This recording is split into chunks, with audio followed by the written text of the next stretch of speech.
Okay, thank you everyone for joining us. My name is Daniel Medina.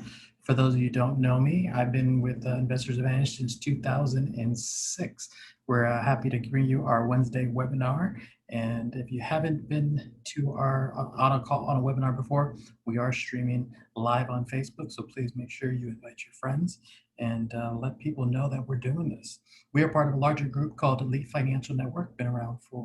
We've been around for about 40 years, and that group manages about $800 million. One of the things that's unique about us is we pay for independent research. Only one of two advisors in the area that we know that do that. And if you haven't been to our website, make sure you check it out, because we share all of our content, all the interviews that John does. He was on Yahoo Finance today. Some of the interviews have 40 or 50 or 150,000 views. Excellent. Okay, and now let's bring on Mr. Grace. As soon as we unmute you. Great. Thank you, Daniel. Good to work with you. Good 14 years going on, and many more to go. And thank you folks for tuning in. We kind of like to give you a sense of what's going on from our perspective, and recognize, in fact, this was a conversation, as Daniel mentioned just earlier today, with Yahoo Finance. Who do you listen to? And I said, well, you need to make sure you look at the card, the business card, the person who's speaking is holding. Because if I work for the administration, clearly you know my agenda is to get my boss back in the White House. And if I represent a firm that manufactures things like mutual funds and exchange traded funds and investment vehicles, when we manufacture those positions, we're going to recommend that you hold those positions. So that's part of what I think makes sense to look at. They're all intelligent people. I think they have good conscience. They care. They are well read. As I say, they have lots of degrees. But sometimes when you're representing a firm, you are told what to say by your hierarchy, and if you veer off of that golden path, then your time here will be limited. So we think it makes sense to look at both sides of all the equations, and that's how we like to approach things, to prepare for the good, the bad, and for the most part, the unforeseen. We all like the good times, we enjoy the meltdowns, but it's those meltdowns that can really be certainly not comfortable and maybe disheartening, and some of us even want to throw in the towel. So we're going to look at, is this a bear market crossing? That's the question that we are posing. And we'll give you some evidence that it may be indeed just that. And we don't foresee the future. We don't know it any better than you do. But sometimes you get signs, okay? You see clouds on the horizon, or rain is coming, or in fact, this is a real one. It may be that we're poised for another 18 hurricanes that might be coming our way. So sometimes we see some of these ill winds, if you will, and many times we don't, and then we wake up to shock and awe.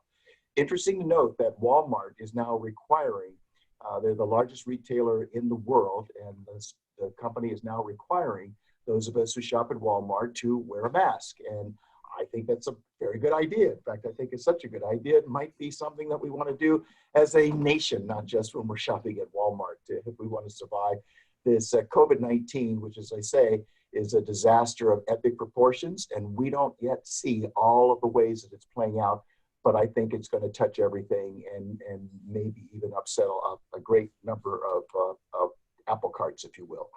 So we've got the legalese in the equation, and our agenda is to kind of did the introduction. We'll look at real quickly what we think might be a bear market crossing. And then we're going to spend some time with a very good client who's here with us on the Zoom call to look at his retirement journey. In other words, how did someone who didn't, wasn't born into wealth, wasn't a math scholar like Daniel Medina here. I wasn't either, by the way, but how is it that you can take those basics, if you will, and formulate your own way of figuring out how am I going to get from here to there, so that at some point I can make work optional, but my lifestyle remains the same, hopefully for the next 20, 30 years. So I like the saying that you make your habits and your habits make you. So we want to make some good habits, and that way we can hold those habits, and by holding the habits, they in turn hold us to brushing our teeth every day, for example, or putting on our seatbelts or wearing a mask no matter where we go outside. All right, so in the recent market meltdown, what we've seen is that many analysts have spent the past weeks recommending that you, the investor, buy the dips. You know, because of these unprecedented levels of fiscal and monetary stimulus, and they point to the reality, at least at this right now, is that the monetary stimulus and all of this cheap money will fuel the markets to new highs. That has seemed to have happened so far. At the same time, looking at the market year to date from March 23rd to today, it's been on a roar. However, if we look at it from February 19th through March 23rd, that's a decline of about 30%. And the roar has been a gain of about 40%. But if we sold at that loss at 30%, we would need a 50% gain just to offset that 30% loss. So far, that hasn't happened. And in fact, while it has been a very robust market so far, what we also see, if we look for the trends, because if you're just looking at the market daily, you obviously can't see the trends. But so far this year, both the Dow and the S&P are in negative territory. That's right, both are in the red. Only the NASDAQ is in positive territory. I believe it's up about 17% so far this year. And then I would say, we want to look underneath the hood more because we're looking to see if there's a lot of breadth. That's B-R-E-A-D-T-H. Is there a lot of volume in the market? And right now we're not seeing a great deal of volume. To our way of thinking, that's kind of scary. So that's where we are right now. And understand that savvy investors are more interested in getting off the elevator when it's safe as opposed to figuring out how low it can go. And speaking of elevators, it seems as though the market likes to take the stairs up, but the elevator down. So we think it's very important that investors recognize how to limit their losses. And that way you can stay in the game and to get back a little bit to the math. If we're off 20% in our account, that means we need a gain of 25 to get back to even. Again, if we're off 30, notice how it gets to be a gain of 50%. And by the way, we'll talk a little bit more about this. If for any reason whatsoever, there's a drawdown, a market loss of 40%, which we believe might be in the cards, I've run the math by the math man, Daniel, and I believe it's over a 66% gain needed to get back to even. So from 20, it's 30. From 30, it's 50. And from 40, it's over 66. So notice how that deficit gets harder to get back to even. It's exponentially in reverse in terms of the gain that you need just to get back to even. So here we look at a chart which identifies the NASDAQ 100. And this suggests that we could very well be in a top pattern right here. And as we've said, COVID-19 is a disaster of epic proportions. And let's just recognize that while the US of A is 4 to 5% of the population, right now we stand as, we went from first to worst, if you will, by being number one in the number of cases and the number of deaths. We are 4 to 5% of the population, yet we're 25% of both the number of cases and the number of deaths in the world. So it's kind of interesting to look at how we are doing and really see it as opposed to how we might be told to look at the picture. Let's look at the whole picture. You decide what you think. When we look at this picture, what it appears might be happening is that we've been moving in this very nice pattern, mostly to the upside, but around the corner, there's a suggestion that if this is indeed a top, now we're going to figure out how low we can go. And when we get back to looking at the coronavirus, right, hopefully you never get it, although I did listen to one physician in Houston who says there's two groups of people, ones who have it and those who will have it. That doesn't sound like fun to me because even the survivors, it's still no walk in the park, right? They're left with a lot of conditions that they never imagined, and it wasn't a fast recovery like a cold or the flu, which it has been compared to. So let's look at another version. And this is looking at the NASDAQ, which is, of course, the index of tech stocks. And by the way, you may find, if you look more closely, see, we just look at the index and it's at an all-time high. I think it's still at an all-time high so far. But it's primarily the 5 largest tech companies that have driven this market, the overall market, to the highs that we notice. In other words, again, It's five companies that primarily have been driving NASDAQ, along with the S&P 500, as opposed to 495 companies haven't been enjoying the same kind of bounce to the top, if you will. So if it is the case that as we move past 10,300 and maybe as far upward to the north, maybe to a level of 11,000, when we talk to the president of our research team, Harry Dent, he makes it very simple. He says the market is still on crack, and he thinks that a 40% global crash is in the cards. So it'll be interesting to see how this happens. And he suggests that we looked at all this quantitative easing over the last 5 months, and it was a whole lot of money, just to make it real simple, for not a whole lot of bang for a buck. So the Feds have thrown everything, including every kitchen sink they can put into the equation. They find out the kitchen sink, they throw it into the equation to try and prop this market up. But it's the fundamentals that concern us. In other words, when we look at the wave of bankruptcies that we think are forthcoming, that's another wave on top of the COVID second wave that we have not yet faced. Neither of these have shown up yet, but I don't think you're going to miss them. When we look at the trade wars, we're getting more ominous signs about this not trading well with the trade wars, whether it's us and China or Hong Kong or the EU. So we see a lot of clouds on the horizon. So like I say, if it is the case that we get to this top and then we drop back below 9950, maybe 9700 on the NASDAQ, and then we get down to maybe 7400, that would be a 40% loss. And again, you need a 66.5% gain just to offset that loss. So that the real question for investors, we can't see the future, but is it possible for you to create your portfolio in such a way where, one, the loss is within your personal limits, and two, where you can see no matter what the market does, you're within those limits, you're within that range. Let's say it's 20%. So if the market's off 40 and you're only off 20, you can breathe knowing that it could be a whole lot worse. And again, if you're off 20, you need 25. But if you're off 40, it's about 66 and a half. Big difference in terms of the gain that you need just to get back to even.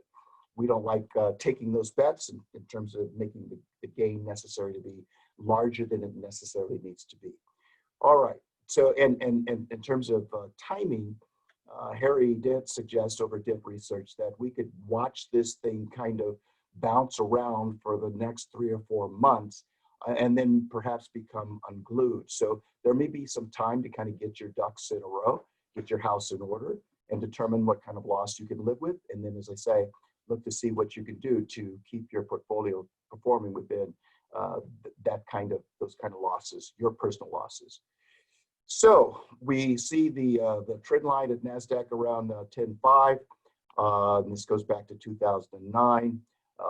But there may be the case that we are, they call it throw over this trend line. So that's that we're getting close to the top level, and we may find that we have a significant correction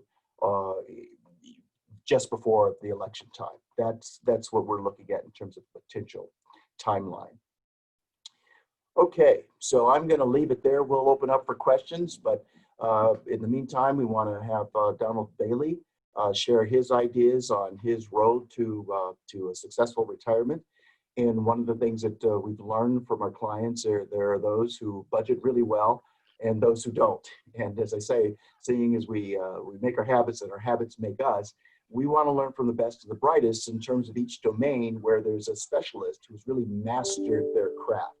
So let's bring Donald on. He's been a client since around 1982, if I'm not mistaken. Did not come into a whole lot of money. Did learn from his parents, and he'll talk more about that.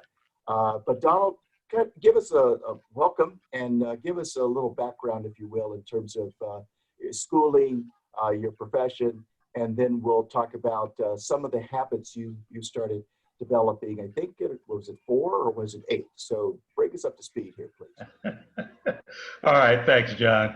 Originally from Philadelphia, Pennsylvania, but I spent the majority of my life growing up in Pomona, California. I come from a family of 8, so my father was the only one that worked, and he worked as a jazz musician. So anybody knows the life about a jazz musician knows we were not living in luxury.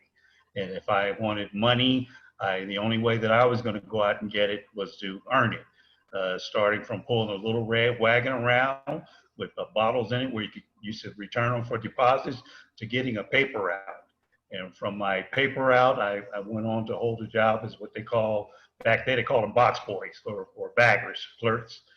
Had mechanical knowledge, but I spent the last 30 years of my working career working for the same company, a utility company, a major utility company in Southern California.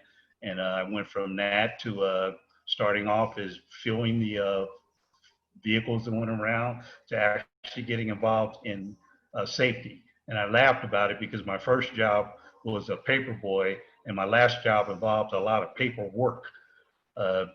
I left the company after 30 years of retirement. I basically have a high school education with some college, but most of my learning came from the School of Financial Hard Knocks. Well, it's in terms of financial hard knocks. Give us a sense for how you began. You were making money, but you always saved. How did that work? For some reason, even when I had my money that I was making, I never wanted to all go away. And I knew I did have to help out with my parents, because they did have a large family. But the idea of just not having any money after I earned this money just never sat well with me. So I always had a portion of it that I just put aside and decided I wasn't going to use it till the next time or till I really needed it. So that portion, was it a dime out of every dollar? Was it a penny? Do you go back to look to see what that portion might have been? It varied, but I would say it sometimes it could be up to half of what I wanted. And I decided that in order to do that, there were things that I would have to put on hold. Like there were a lot of things that I wanted at the time, but I didn't want to spend everything I had trying to get it. So I figured if I just put some aside and eventually let it build up to where I could get what I want, I could do it. But the idea of not having any money, I can honestly say since I've been working, I've never been broke. I never wanted to be without money. Wasn't a lot of money, but I never wanted to be where I had to borrow money or had to wait like days or weeks before I saw more money coming. So 50%. And folks, we suggest that some people, they do backflips when we come to them, Daniel and I, and say, look, you need to be setting aside. If you have a lot of time, maybe it's 10% of the gross at the beginning of the month, not at the end of the month. If you have less time, it might be north of 25%. So certainly 50% was a large number, but for Donald, it was very clear. That was just his comfort level. So part of the reason we're having this conversation is we all need to change the way we feel comfortable, because in America, we've been taught to feel comfortable. You have to spend, baby, spend. And what that means to a lot of us, particularly consumers, and by the way, we're seeing the same pattern with government as we are with companies, it's how much debt can you qualify for? Borrow all the money you can borrow. Don't save a darn dime. And that gives you, the perfect prescription for getting to the place where you just received your last paycheck and you tell me how the next month is going to be, let alone the next 20 years.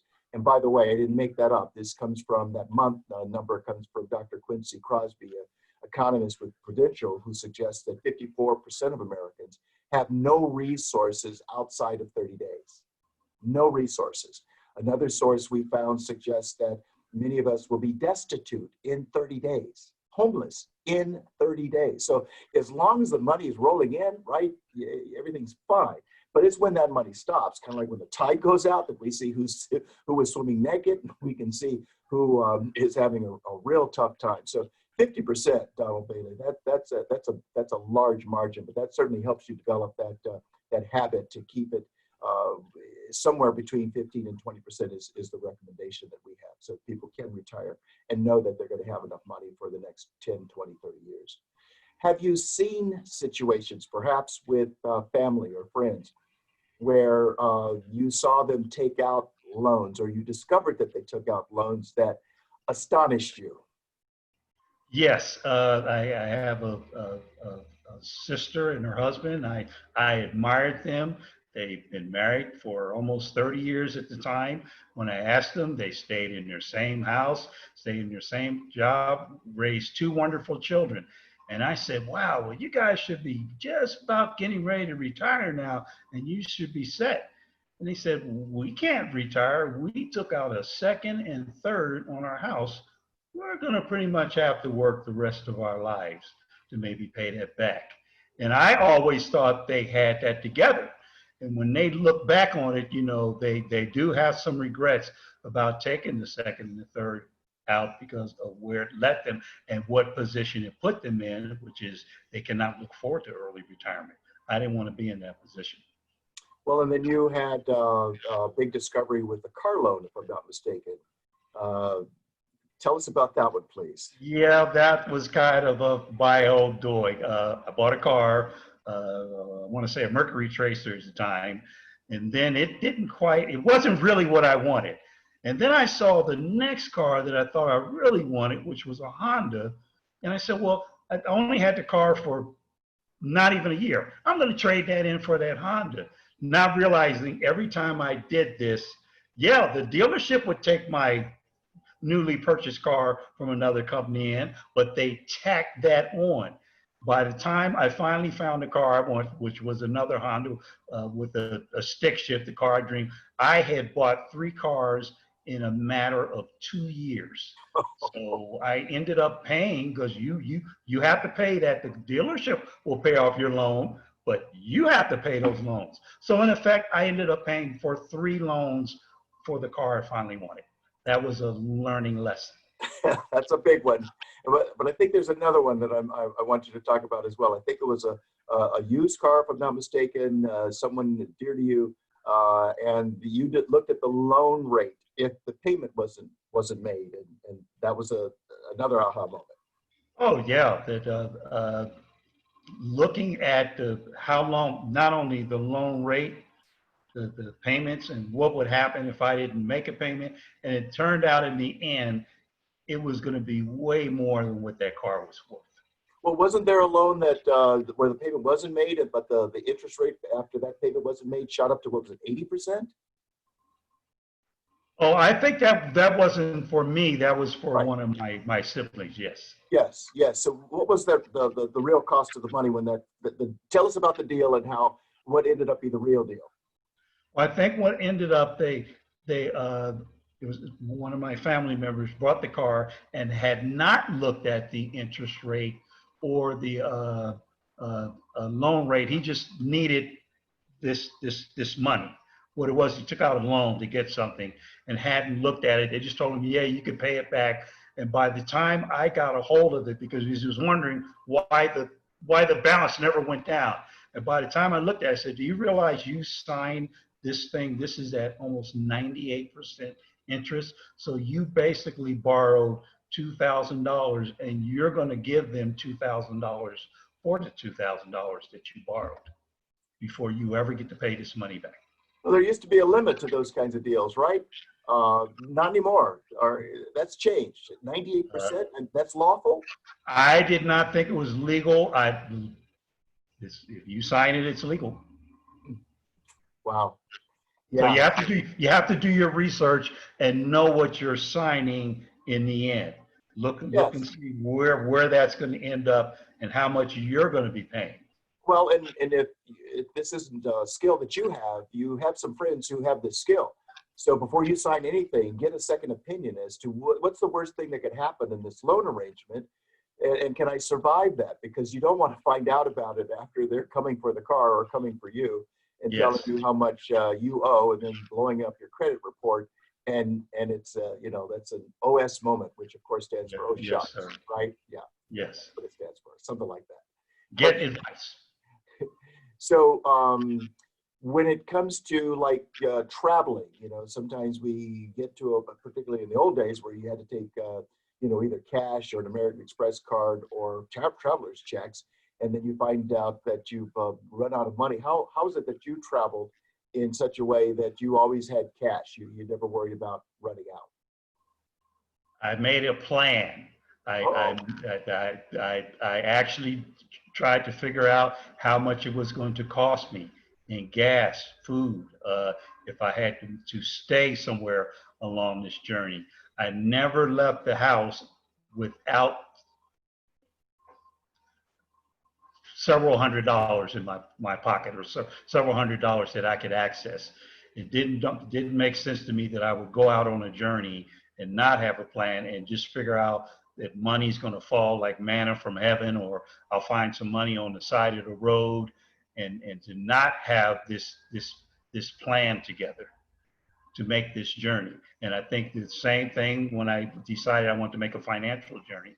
I had to make a plan. And when did that dawning happen in terms of looking at putting together a retirement plan? 2001. I already knew from previous experience, my utility company had offered a early retirement back in 1997. At that time, they said they would pay the employees for 3 years. They'd pay them 3 years if they would retire on a certain date. And you could go out the door, you could keep your medical benefits, you could keep everything that you got. And I said, if they ever offered that, I wanted to be in that position, but I knew I couldn't be in that position if I had debt. I heard time and time again, oh man, I wish I could have retired, but I bought a boat, or I bought a car, or I've got this loan that I've got to pay it off. And I didn't think about this. I knew that if I wanted to be in this position, that if they could possibly offer me early retirement, the only way I could do that is with little or no overhead. I mean, no bills. Okay. 2001, and you retired, when was it? In 2013. Yeah. February 15th. 3 p.m. You don't remember as though it was yesterday, do you? I can't tell. So, I say I'm 7 years old today because I've been retired for 7 years. Right on. So folks, notice Donald put the plan in action. In other words, it wasn't 5 minutes from now or 5 months from now where some people, we had Daniel and I sat down with one young lady and we said, so what kind of income will you need in retirement? She said, well, I really don't want to be greedy. So I think $5,000 a month should be sufficient. We said, great, that sounds good. So now let's look to see what your income is. And if I'm not mistaken, I think it was somewhere in the neighborhood of like $3,600. Whoa, wait a minute. You are being greedy, okay? We're gonna try and do what we can to replicate 100% of your income. But if you want to get to 150%, well, let me ask you this. How much have you saved? Nothing. All right, we gotta bring it down. we gotta, bring the tempo down. Tell the drummer to stop playing. We need to get your attention, because if we can just replicate what you are earning, that will be a tall order. To get more than what you're earning, we're not Cinderella, we're not bewitched, we're not going to just make money, show up out of thin air, and you think you're being modest by saying, I don't need 6,000, I can get by on 5, but you're making less than 4 before taxes. So, okay, you're smoking some bad stuff, and please don't share it. Talk to us a little bit. One of the things that people often say relative to life, in the curveballs, that going through a divorce just made everything crazy. And for some folks, it helped make everything better financially, at least in terms of now we know, I can speak to that. And now I know who's driving this checkbook, and keep the expenses within some reasonable format, as opposed to watching it all get blown up. What do you say about that? I missed the first part of your question because the internet went out. Sorry. Well, we're talking about how many people complain that by going through a divorce, it upset my apple cart so badly I was never able to get back in order. What's your take? I think because the way that my divorce went about, which was amicable, and sat down and had a discussion, there wasn't a lot of debt involved. But what I say to that is, even with the debt or anything that would be involved with a divorce, it's not going to be the end. To me, it's just another beginning. That chapter of your life is moved on. So now you have to think about, look at where you're at still. Okay, I got sidetracked. But where you're at And how can I still get there from this point? You don't stop saving, you don't stop doing anything unless you've just been, I haven't been in a position where I was taken to the cleaners, where I had to give up 50% of what I had and I ended up with nothing. But I did figure out that I had to make some sacrifices for what I wanted. Eating out versus cooking, going out versus staying, keeping my car around. What could I do to keep this budget at really at a level where I could reach my goal to where I could live comfortably? So you always maintain, figured out a way to spend less than what you were earning. That sounds like that's been. And I was willing, because it comes with a sacrifice.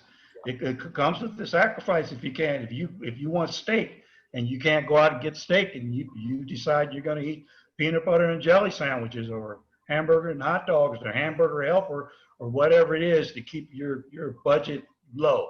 I saw long term, if I could sacrifice things that I wanted before retirement, hopefully it was going to put me in a position to where I could retire and enjoy retirement. But I had to do that. I did things that if I got a raise, if I got a substantial raise, I didn't take that and say I got more money to spend. I took that money and acted like it wasn't even there. I used it to buy more stock. I got involved with the company stock plan because they'll match what I would have and just buy more stock. But everything was still geared towards me being able to retire without debt. So Donald brings up a good point that we're not just looking to spend every dollar and it increase as well. And what we're saying again is 10 to 15, 20, maybe 25% of your gross. And sometimes what we'll do is ask people to start with $50 for a paycheck withheld, okay, 401k contribution. Not just what the company contributes, it's not enough. But make a promise to yourself that you're going to start with a certain amount or a certain percentage, again, that's of the gross. And then every year increase that contribution by, let's say, 1%, so that you ultimately get to 15% of your gross, whatever that number needs to be. But you got to make sure you see what the number is. Otherwise, you're just throwing darts in the dark and hoping that it all plays out. And certainly we would agree that hope is not a strategy. So living within our means, making sure that we're always saving no matter what, starting as early as possible. So that means talking with your kids and saying, look, let me help you do what I didn't do. And let's get you started on the good foot so that, whether it's gift money from Christmas or birthday, yeah, take that cash or some of it and make sure you set it aside, because it's just a good feeling to know you can put your hands on some money, even if you never want to put your hands on the money, just to know that it's over there kind of waiting for you with your name on it. But it will not be there waiting for it if you make it your personal piggy bank. Good point. That was the pitfall that I saw a lot of folks do. It's like, hey, I could take, I could take this money out of my 401k. I can go on vacation and do that. And it gets good to them. And you start feeling, wow, well, it's just 5,000. Well, you know what? Let me take 15,000. And before you know it, you're getting close to retirement age, only to figure out you've depleted your 401k. Well, and to that point, let's talk about taking money out of the 401k. Certainly, let's say I work for you and you've established a 401k and I put some money aside, and that now I need some of that money. So it's easy to tell myself I'm going to borrow this money from my 401k because I know I could pay it back. What's the problem with that? Let's help people see that. The problem with that is, number one, if you want, and Daniel or somebody can confirm, if I want $15,000, you don't take out $15,000. You may have to take out $20,000 or $25,000, because, by the way, you have to pay taxes on this. And also the rate, depending on what the rate is when you borrow it, if the rate is low, and when you have to go to pay it back, the interest rate on everything is now skyrocketed. You now have to pay more money back. And most of the time, it also would involve you having to double up on your deductions to pay that money back. Most people aren't willing to do that. That's an important point. And here's a piece that we like to highlight. Let's say it's $100,000. And let's suppose you take out $20,000, $25,000. And first of all, you have the intention of paying yourself back. Typically, most people don't keep their promise to themselves. That's number one.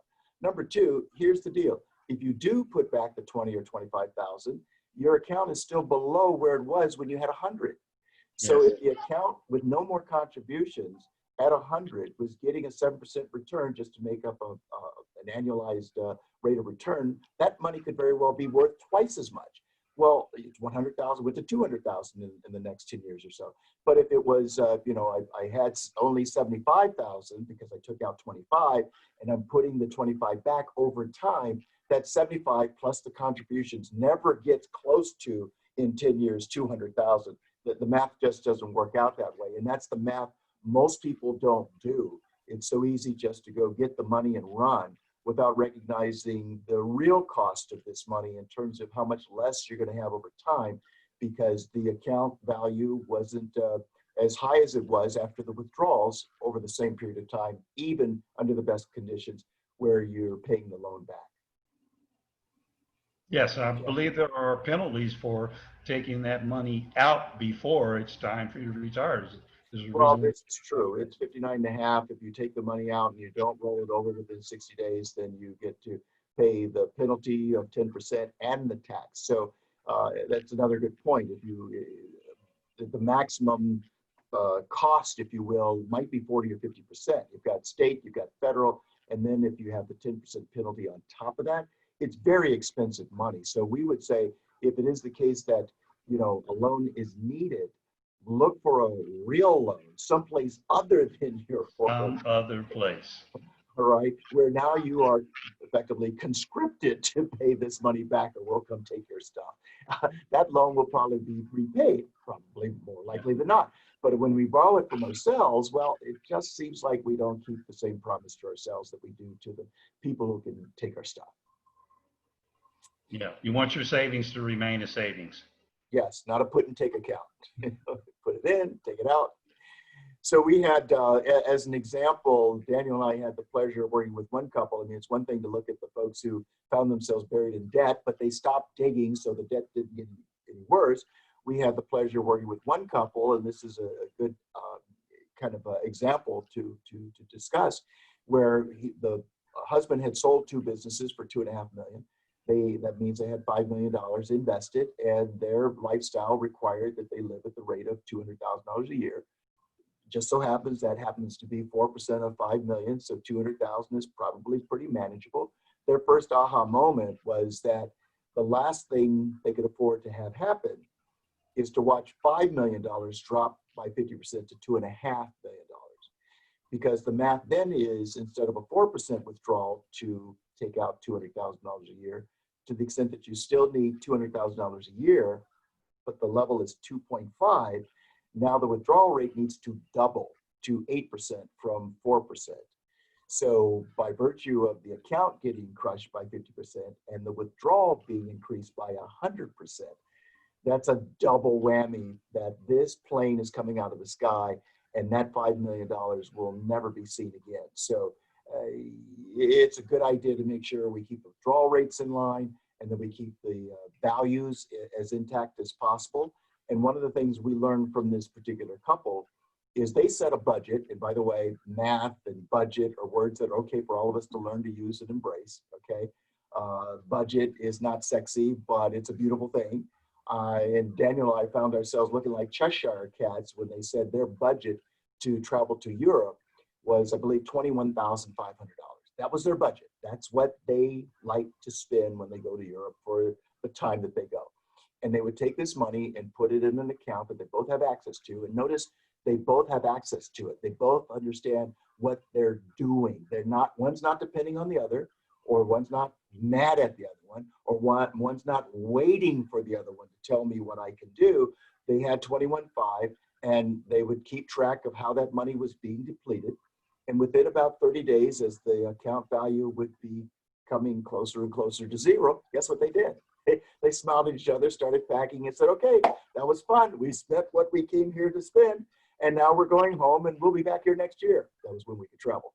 But we thought, we said, we're going to love working with you two because you guys really get it. You get how you want to keep the money intact, how you want to keep the withdrawals at a level that is maybe sustainable. And you're not afraid to use the word budget. In fact, you practice budgeting. and you set aside a certain amount to enjoy yourselves with, and you're satisfied knowing that's what we did. We enjoyed ourselves with that. So, Donald, in terms of, you talked a little bit about cars. What is your practice for buying cars? How is it that you keep yourself, in terms of what you've learned, how do you buy cars now as compared to how most of us buy cars? I normally will buy a used car because the depreciation in value has already taken place. I try to buy low mileage, and I keep my cars. I've literally had 2 cars now with over 360,000 miles on them. One of them I gave away to a young kid at work. He's still driving it, and the other one I still have. I normally try to buy a car and look in terms. I figure when I buy a car, I'm going to drive it. I love to drive on the road. I need to maintain it, but I'm going to keep it long beyond the time that the car is paid off. Okay. So you don't have to rush out every 12 months or 36 months to get a brand new car and get all that depreciation and pay all that. I did that already. Yeah. And it wasn't nice. I'll tell you, when I look at how much money I really spent in the end, yes, no, I suggest you buy a car and you keep it as anything else, because the idea is you're trying to enjoy this life without having all these bills that you don't want to look at. Everybody loves the new car when you first have it, but when you have to start making these payments every month, all of a sudden the new car isn't quite so enjoyable. So now you get to this point where you've paid the car off. Why would you want to go back and put yourself back in that uncomfortable feeling again of having to make those payments? Get all you can out of that car. Yeah, you make a good point in terms of just not only cars, but payments. In other words, once you sign that loan, this money is now spoken for. $300 a month for the next 3 years, which means you have no other option as to what to do with that money. You can't invest it. You can't buy anything with it. It's promised, all right? So if an opportunity came your way, but that money has been spent because you took out this loan 3 years ago, 5 years ago, whatever it might be, you got to see that this was a greater opportunity cost than you imagined. And it might have been an amount that was very doable. But again, it's a promissory note that you must maintain, and it refrains you from having any kind of opportunity in terms of what else you might want to do with that money. Yes. Credit cards. How do you play that game? I decided that if I spent a little extra money for membership to like an American Express card, it requires me to have to pay it off that month. I got charged 15, 20, however many $1,000, but I'm required to pay it that month. And that was my way of keeping myself from being dug into a hole like a Visa card or something, because it's very easy to go out and just buy it and keep adding this debt. And when you don't have to pay it off every month, you just keep, like they say, almost kicking the can down the road till the next month. So I purposely decided I didn't want to carry around a lot of cash like I did years ago, but I wanted to have the option of being able to pay as if I had cash, but only what I could pay back. So I knew how much money I could charge and comfortably pay it back. And that's why I went with that type of credit card, not one that would extend, even though now American Express, you can get a card that allows you to extend it out for months like a MasterCard or Visa. I don't recommend them. Okay, all right, fair enough. And what about doing your own income taxes? What was your aha moment with that? Well, that goes on to why you should get advice. So I was the guy, I'm not going to spend any money to get my taxes done. So I probably spent 10 years doing my own taxes. I didn't have to pay an accountant, but I paid Uncle Sam every year that I did this. And I'm talking about with the money I made, I paid him several $1,000s because I didn't do the long form, none of that. I just said I could save money and do it myself. And when it dawned on me to actually go to a professional and have it done who understands the tax laws and deductions, I saved money every year and only spent $200, maybe $300. Whereas opposed I did it myself. I paid out thousands of dollars every year. What a savings that was. Well, just to be clear, so many people say, well, I got a refund, I didn't pay any taxes. What they don't recognize is the IRS has been withholding money from you. So if you got a Yes. refund, guess what that means? You paid too much. Now Yes. that's what it means. Now that might be fine, but you got to recognize it's not like free money coming back to you.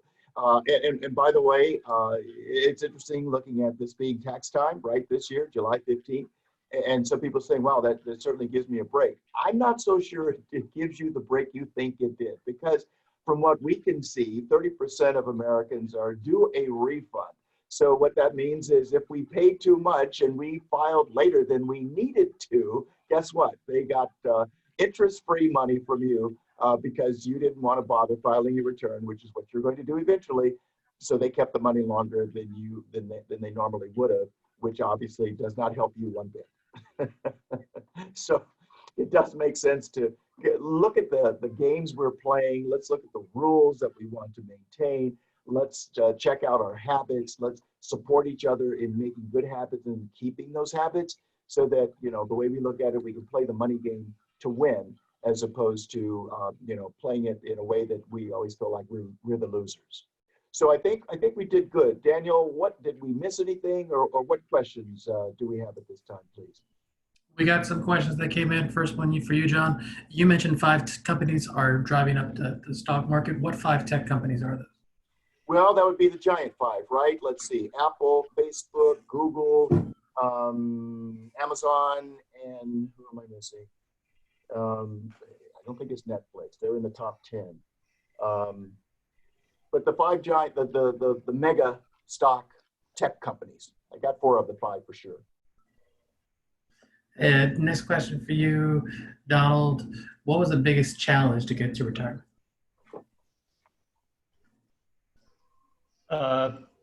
Biggest challenge getting to retirement or in retirement? Getting to retirement. The biggest challenge was being willing to stay on that course of sacrificing things, because it was very easy to have to see other people having their stuff right away. You know, I literally decided I didn't need furniture. There were things that I didn't need. And the other biggest challenge was really looking at and objectively deciding how much money I could live on in retirement, because one of the things is your income is going to go down. And I had to really stop and kind of think about what I was going to be doing in retirement, and yet still doing this with less money. But I'd say definitely that the biggest challenge was just maintaining this course that I had set for myself, with staying on the course of sacrificing and keeping my budget low. That's that deferred gratification. We find that people that can defer gratification tend to do the best. Yes. No question. So the 5 tech companies that just looked: Facebook, Amazon, Apple, Microsoft, and Google. And their combined market capitalization was over $4 trillion back in October. I just saw a author I was reading over the weekend that suggests if you take those 5 companies out of the equation, you would have done better over the last 5 years with the money being in an interest-bearing account than in the stock market. That's how powerful they have become. Wow. Yeah. Wow. Next question for you, Donald. Is retirement what you thought it was going to be? Actually, I would have to say it's a little more than what I thought it would be. It took me 6 months to actually figure out I did not have to get up and go anywhere and do anything. And now that the biggest challenge is to not put so many things so far off. Like, I don't have to do this today. I could do this tomorrow, or I could do this because tomorrow can end up being next year. But I'd say it's more than what I expected it to be. But you still have to stay on a budget. when you're on retirement, because one of the things you want to keep in mind, you have to decide what your lifestyle is going to be. Is it hamburger or is it sirloin? Because once you're on retirement, you want to stay retired. I don't want to be that person that has to go back to work because he overspent. And I had the experience with John and Daniel where I wanted more money a certain year. But guess what? It wasn't going to be sustainable in the long run. But the thing is, retirement, double the time, maybe half the money. But you're in control of how your time and money is spent, not the job. That's great. John, you suggested the market might turn around. What time frame do you think? I'm really, my best line is, it's not about the prediction, it's about the preparation. So I'm really hesitant to try and afford a timeline. And primarily the reason is, as soon as I come up with a timeline and it doesn't happen, you go, see, he doesn't know, Jack. And by the way, let's go back and remember the time where the Federal Reserve Chairman, Alan Greenspan at the time, talked about irrational exuberance. And please understand, I believe he made that pronouncement December of 1996. Please recognize the show didn't show up until about January 2000. So for about 4 or 5 years, everybody said he missed it. And then around 2000, 2002, by the way, 2002 is when we saw, guess what, a parallel to what I think we're seeing right now. It was the tech stocks that were hitting new highs. There was not a whole lot of volume for the rest of the market. And then remember, that was the tech wreck. In short order, the decline was 80%. So if you twist my arm, I'll do it this way. Harry Dent's best answer, who's always never shy about coming up with a date in terms of what he thinks will happen by when, suggests that it could be very well by election day. So within the next 4 months or so. Excellent. Last question for you, Donald, then we'll wrap it up. What's your best piece of advice for someone trying to get to retirement? Make sure that number one, set up your website so you know what you're going to get in Social Security. Know what look at the age that you want to retire at. Say that you want to retire at 60, 62, and 66. There are differences for each of those ages when it comes to if your company offers a pension, how much the pension is going to offer, how much it varies from that. Can you deal with an annuity as opposed to you taking out the lump sum? But look realistically ahead of time as to what you're going to do when it comes to retirement as far as funding is concerned. Because once you pull the plug and you're doing this, now you're on your own with this budget that you put together. And please get some help, financial help.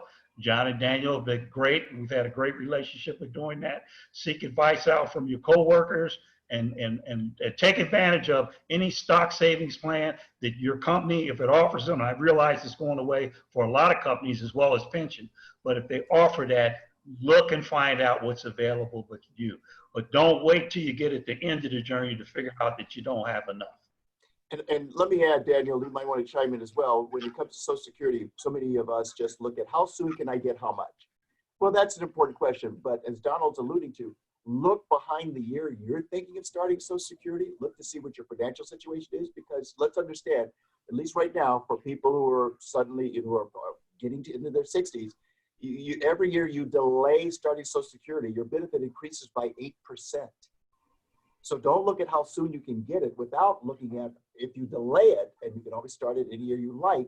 Notice that benefit stops at age 70, so there's no reason to wait past age 70. But I, for example, would just I'm happy to wait until age 70 and see the benefit get to as high as it's going to be, as opposed to starting as soon as I might be eligible and missing out on, I don't know of anything else where there's an 8% guarantee to the benefit every year. I don't know of anything else that works like that. So that, to me, now if you're planning on dying right away, start your Social Security today. Yes, don't wait till tomorrow. If you're planning on living, right, then you might want to look at what happens if you delay, and maybe you can have income from other sources, but build up your Social Security benefit so that it's as high as it's going to be for the rest of your life. And I talked about but as married couples too, or not married couples, if you're a couple, you got to sit down and have this discussion amongst yourselves too, and make sure that you're both in sync on where you're trying to go to get to retirement and how you're going to do it. It's very important to be on the same page. Well, it's Stay- very satisfying too, because you can bounce the ideas off of each other when you're on the same page, and you Yes. see different angles. We have one couple where they compete with each other in terms of how my account did versus your account over the last quarter. But let's see, who are the winners? They are. So it may be a little argument, and maybe it sounds like a lot of fun to me, but it's a way we're in this to play it and to win it, and it's for the two of us, and I don't know what's better than that. Excellent. Thank you very much. Now let's take a look at what we got going on next week. All right, so we're talking about COVID and how it is the a disaster of epic proportions in ways that we do not yet see, but you can just feel it. So next week we're going to look at real estate, because some people are saying it's impervious to everything. I don't think that's true. We're going to look at first the bigger pattern in terms of how we should have been taught to recognize the buying and the selling behavior of Americans based on age. We're not taught that. We'll talk about that. And then we'll go into more detail with a real estate attorney who will be looking at some of the laws that have changed and some of the situations that could cause property values along with rents to be different, not better, less than what they are today. So as I say, we're trying to help you be prepared for the good, the bad, and the unforeseen, so that you can make intelligent observations and decisions about what, can I weather the storm that might be coming? There's a hurricane coming, can I weather that storm? Or am I going to try and ride it out? We don't recommend that. And then we're going to let the week, let's see. Week of the 29th, actually. Yeah. Should be. Okay, so the 29th, yes, thank you.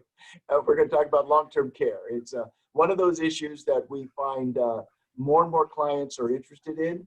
And at the end of the day, it's the real question is, in the event that long-term care is needed, how can we come up with that money from other sources as opposed to our own resources?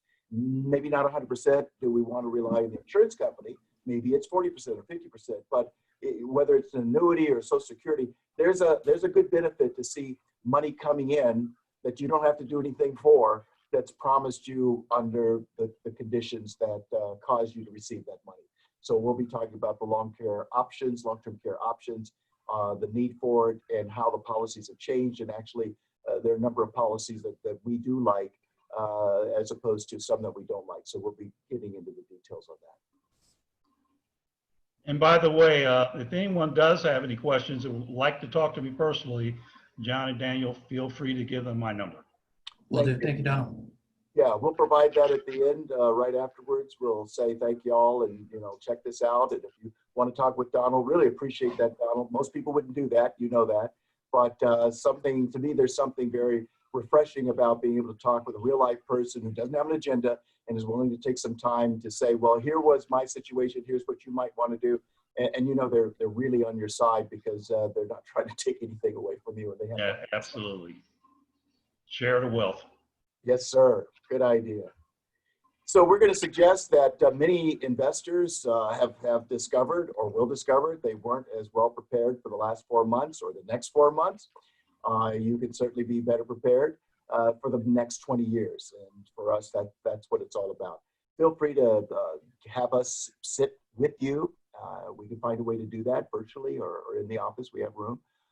Visit our website and make sure you see some of the past webinars along with some of the interviews that we have done. They're all posted on our website under webinar for webinars and under interviews for interviews. And there are a number of them that are both TV and some that are radio. But we think that we're doing a good service, and frankly, something quite different. We think it's better than the majority of our peers who simply say the same thing they were taught 20, 30, 40 years ago, with nothing new that they can bring to the equation. We're always interested in learning. We're always interested in doing a better job than average, certainly than normal. And to the extent that we can be of help to you, please avail yourself to our professional services. All right, I think that'll do it. I want to say thank you again, Donald Bailey. Thank you, Welcome. Dina. And folks, we'll be right back here next week at 3 o'clock for our Wednesday webinar.